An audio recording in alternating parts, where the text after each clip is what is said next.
YouTube అభిమానులకు హృదయపూర్వక నమస్కారములతో ఓం నమో వెంకటేశాయ. ఈరోజు మనం ఈ వీడియోలో 4 శృతులో ఈ 3 స్థాయిల గురించి, చాలా ప్రధానమైన 3 స్థాయిలు, అలాగే ఈ 12 స్వరస్థానాల పేర్లు మనం తెలుసుకుందాం అన్నమాట.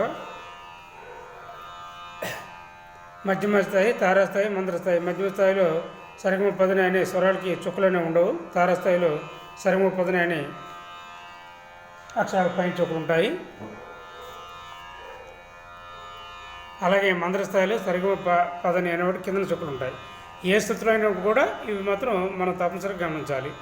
అలాగే నల్లమెట్లు ఏ శృతులు వచ్చినప్పుడు కూడా వాటికి స్టార్, దాన్ని మనం యాష్ అని కూడా పిలుస్తూ ఉంటాం అనమాట. ఆ సింబల్ ఉంటుంది.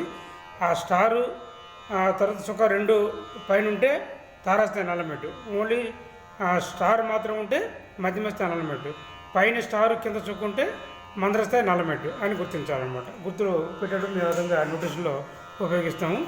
ఈ 12 స్వరస్థానాల పేర్లు మీకు ఆల్రెడీ చాలా వీడియోలు చెప్పాను, అందుకే ఇక్కడ మరి చదవకుండా ఈ చార్ట్ చూపిస్తున్నాను. ఇప్పుడు మీకు 4 శృతులో వీటి యొక్క పేర్లు వివరిస్తూ నేర్పిస్తాను అనమాట. 4 శృతి అంటే ఎఫ్ అని చెప్పంటాం అనమాట. ఎఫ్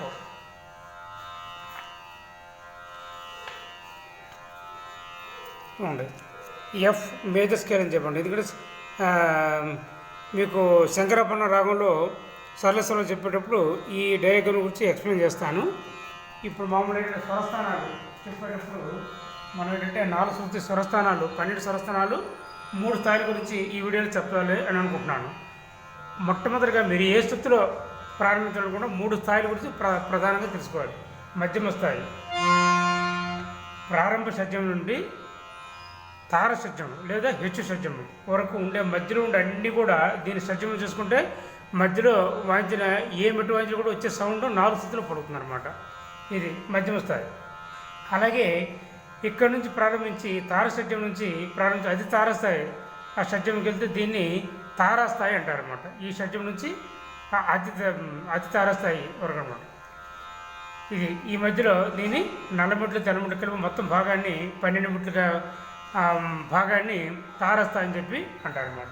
అలాగే ఈ షడ్జం నుంచి ఈ షడ్జం వరకు ఉండే ఈ మధ్యలో ఉండే ఈ మొత్తం భాగాన్ని మంత్రస్థాయి అని చెప్పి అంటారు. 4 శృతిలో ఎఫ్ స్కేల్లో మధ్యమ స్థాయి, తారాస్థాయి, మంత్రస్థాయి ఇవి అయిపోయి ఈ మధ్య సరిగమ పదని అనే స్వరాలకు పైన చుక్కలేమి లేకపోతే ఈ మధ్యమలో మనం వాయించాలి. పైన అక్షరాలకు ఒక్కొక్క చుక్కగానే ఉంటే తారాస్థాయిలో వాయించాలి. ఒకవేళ కిందన చుక్కలు ఉంటే మంత్రస్థాయిలో వాయించాలని అర్థం. ఒకవేళ నల్లమెట్లు కానీ యాష్ లేదా స్టారు చుక్క 2 ఉంటే తారాస్థాయి నల్లమెట్లు, కేవలం స్టారు మాత్రం ఉంటే మధ్యమ స్థాయి నల్లమెట్లు, పైన స్టారు కింద చుక్క ఉంటే మంత్రస్థాయి నల్లమెట్లు. ఇవి ప్రధానంగా తెలుసుకోవాలి. తర్వాత ఇప్పుడు 12 స్వరస్థానాల పేర్లు 2 విధాలు చెప్తాను. పూర్తి పేర్లు చెప్తాను, షార్ట్ కట్లు కూడా చెప్తాను. పూర్తి పేరు ఏంటి? షడ్జము, శుద్ధ రిషభము, చతుశ్రుతి రిషభము, సాధారణ గాంధారము, అంతరగాంధారము, శుద్ధ మధ్యమము, ప్రతి మధ్యమము, పంచమము, శుద్ధ దైవతము, చతుశ్రుతి దైవతము, కైసిక నిషాదము, కాకర నిషాదము, హెచ్చు షడ్జమము. నేను 12 స్వరస్థానాల ప్రకారం చెప్తున్నాను. అయితే ఇదివరకు పూర్వీకుల సంగీత విద్వాంసులు 16 స్వరస్థానాలు కూడా ఉపయోగించేవారు అన్నమాట.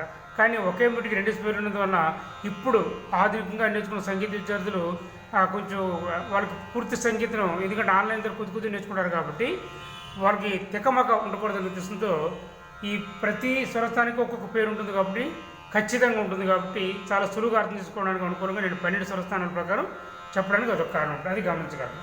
అయితే ఇప్పుడు అయిపోయిన తర్వాత షార్ట్ కట్ అంటే సింపుల్గా ఉండే పేర్లు ఏంటి? సా, రీ1, రీ2, గా1, గా2, మా1, మా2, పా, దావ, దాటు, నీవ, నీటు. ఇవి పేర్లు అనమాట. తర్వాత మనకు ఇంగ్లీష్లో చెప్పుకోవాలనుకుంటే F, F sharp, G, G sharp, A, A sharp, B, C, C sharp, D, D sharp, E, F ఇలా చెప్పుకుంటారు. వీటి పేర్లు ఇంగ్లీష్ పేర్లు అయితే ఇలా ఉంటాయి అన్నమాట.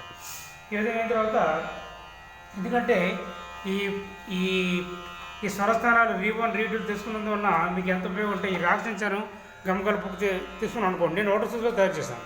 మీరు ఏ శృతిలోకి వెళ్ళినా కూడా ఆ శృతిలో మీరు ఈ ఘాటు అంటే ఏంటి, మావన్న అంటే ఏంటి, దాటు అంటే ఏంటి, నీవన్న అంటే ఏంటి తెలుసుకుని అనుకోండి.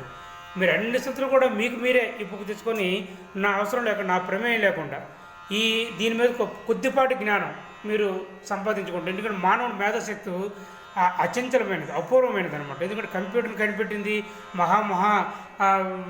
ప్రపంచంలో ఎన్నో వింతల విశేషాలు కనిపెట్టింది మానవుడు కాబట్టి, అంటే మానవుడు మేధ అన్నిటికంటే గొప్పదనమాట. దాన్ని మనం మంచి మార్గంలో ఉపయోగించుకుంటే మంచిగానే ఉంటుంది, చెడు మార్గంలో ఉపయోగించుకుంటే చెడుగానే ఉంటుంది. అది మన చేతుల్లో ఉందన్నమాట.